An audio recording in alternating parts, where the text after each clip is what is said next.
Hello, my name is Alexey Epishev. Our today's lesson is dedicated to different data operations in Quartz Composer, and especially to iterators and queues. We'll learn about them on the example of simple paint composition. First of all, let's make a template for our comp. It will include clear, billboard, render in image, rendering destination dimensions patches.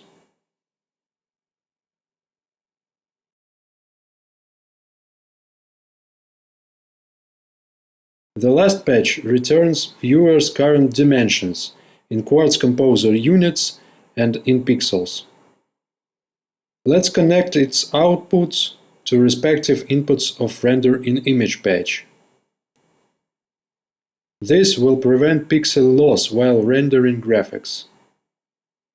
Also set billboard's width to 2 for full viewer area rendering. Now we are ready to program the main part. We will work inside a render in image patch. First of all, create billboard and set its width, for example, to 0.1. You will see a flickering image. To disable it, go to Render in Image settings and switch on Enable Feedback Rendering option. Also switch on Disable Depth Buffer to reduce the amount of VRAM used. Let's create a kind of brush, which is a small sample image to render on a billboard. I choose Radial Gradient Generator from a patch library for my sample image. To get transparent fall off, we need to change color 2 from black to transparent by setting its opacity to 0. For the difference, you can also try loading images from your disk. The choice of an image can be free and depends on aesthetic preferences.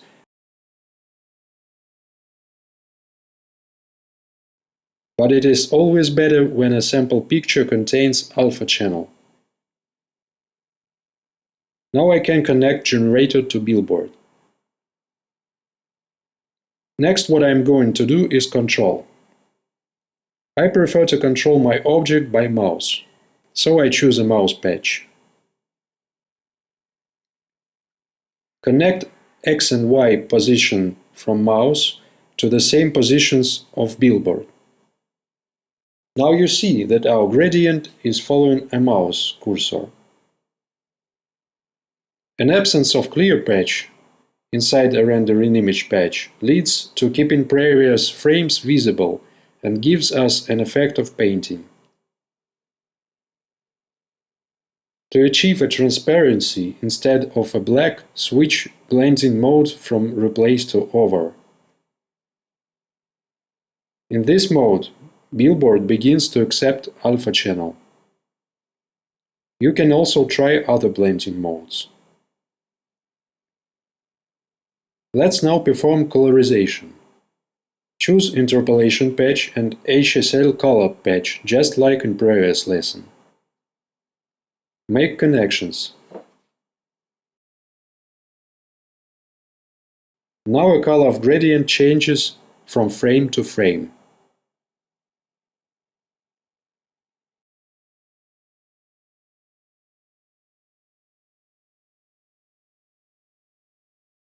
Next, what I am going to do is to make a gradient scale to depend on cursor's velocity. For this, I need to calculate cursor velocity vector length. Choose Derivative patch twice and connect inputs to X and Y positions of mouse patch. Now choose Mathematical expression patch.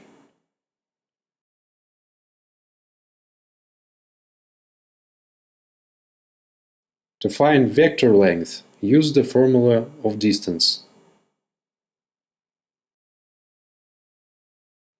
Also, let's divide a value by 50 for calibration.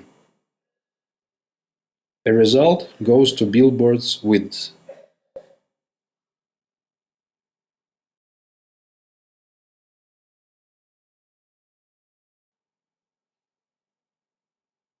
Now in a view window we can see an intensity of painting. Let's group these patches. Choose them and click Macro Patch. Also, you can rename inputs and outputs by pressing Command +3.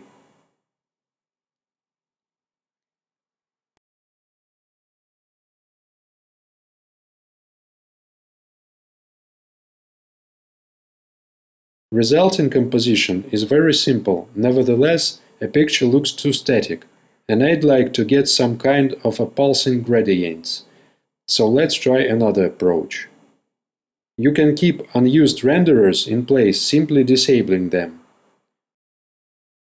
In disabled condition, they don't use any video memory. Insert clear patch to clear frame buffer.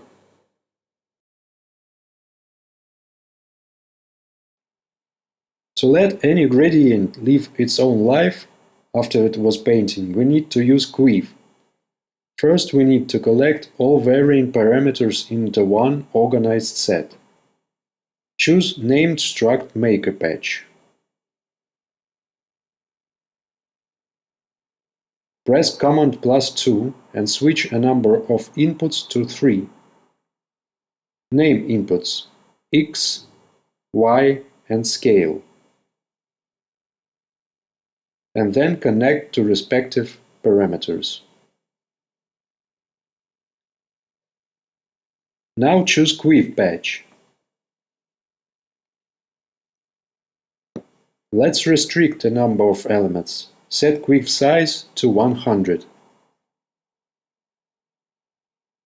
Connect structure output to Quiv's value input.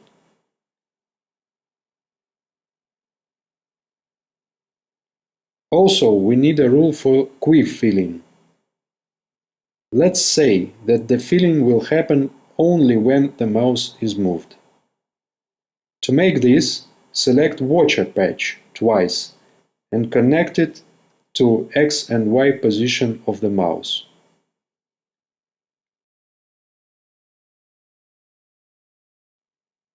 To use logic rule, select mathematical expression and type this expression.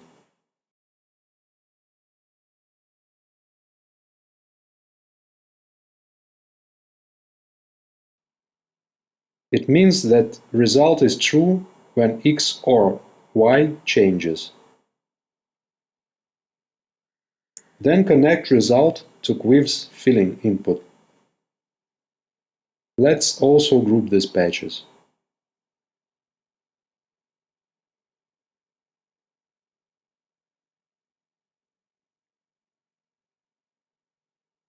After all this, we get a structure of 100 numerical sets that contain X, Y, and scale data.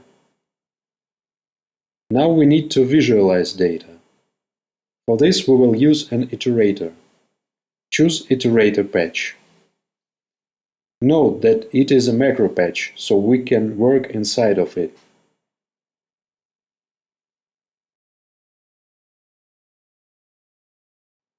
Choose Iterator Variables patch. Also insert billboard, structure index member, and structure key member. To use incoming structure inside Iterator, we need to publish structure index members structure input. Let's call it data.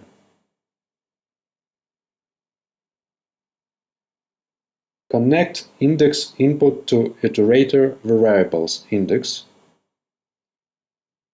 Switch level up and connect recently published structure to Quiv's output.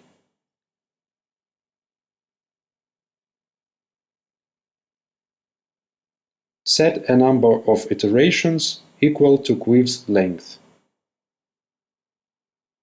Insert input splitter and connect to iterations.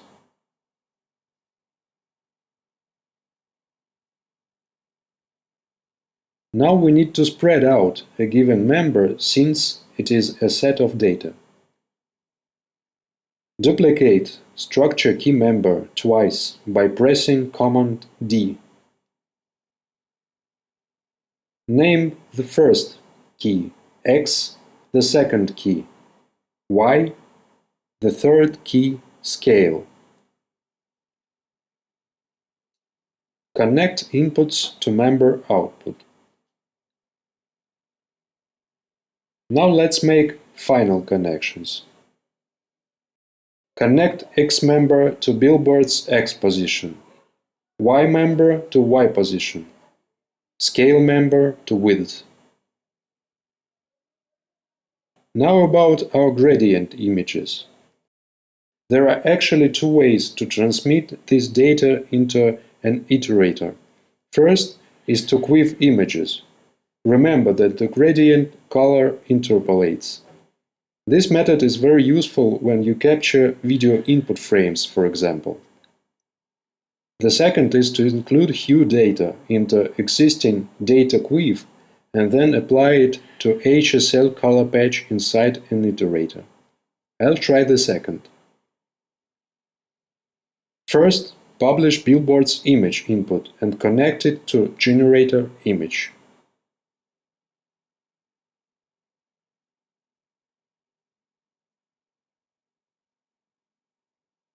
Disconnect color from gradient and set its own color to white.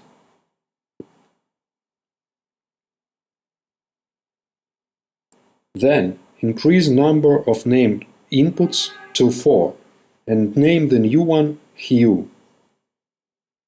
Connect to interpolation output. Now inside an iterator, duplicate key member again and name it Hue 2. Insert HSL color patch. Make connection. Lower luminosity and connect color to billboard's color.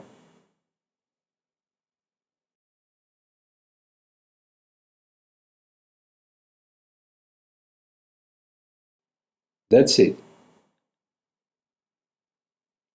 We now see a resulting picture, but still not all looks so good. First of all, switch blending to over.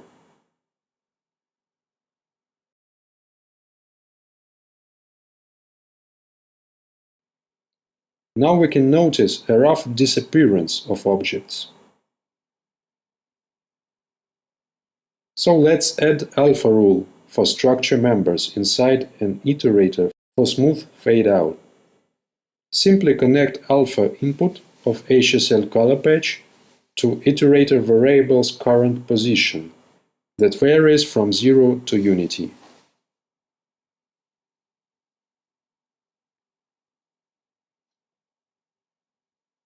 OK, now let's bring alive to our picture. Choose LFO. Set amplitude to 0.01 for weak oscillation. Connect LFO offset to scale member, result to width.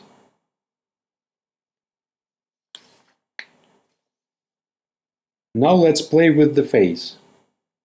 Create an expression, index multiplied by 10, and connect to index and to phase. Note that the phase is measured in degrees.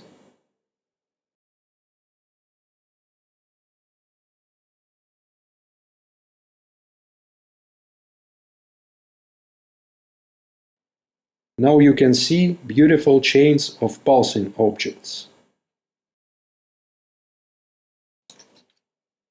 Let's move to root macro patch and answer the question, why do we perform root rendering in image? This becomes very suitable when you want to place any effects on a resulting image. Just insert it before the main billboard and admire the beauty.